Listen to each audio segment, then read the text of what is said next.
Hey everyone, Jerry James Stowe here, and today's recipe I'm super excited about because it's one of my favorites.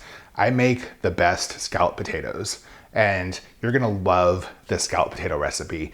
I swear it's not that hard, and it's just decadent and rich and creamy, and it's everything that you love about scalloped potatoes, and you're gonna thank me later.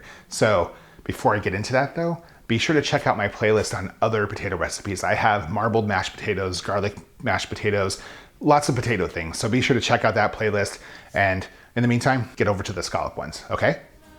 Okay, so to begin making our scalloped potatoes, we're gonna thinly slice the potatoes. You can use a food processor or a salad shooter or a mandolin like I am, but just don't use a knife. You want them to be really, really thin.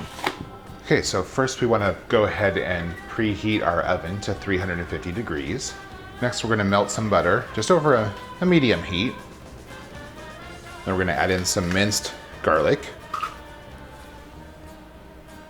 And we're just gonna saute this for about a minute. Now we're add in our sliced potatoes. Just go ahead and add those all in there. They don't have to be perfectly layered. They will cook down, but try to smush them down a little bit. Now we're gonna add in our half and half. Add in some salt, and add in some cracked pepper.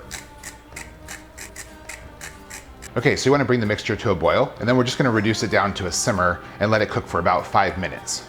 So after it's been simmering for about 5 minutes, you'll notice that the potatoes have cooked down, the sauce is thickening, so now we're ready to move it to the oven. And we're just going to bake them for about an hour until they're nice and golden brown on top and the sauce is thickened. How great do those look? Right? How delicious do those look? I told you it's not that hard, and they're super, super good. Trust me, super good. If you like this video, give me a thumbs up. If it's your first time watching, please subscribe. And if there's something you want to talk about, something you want to see, drop me a comment. Happy to hear from you, and I'll talk to you guys next time.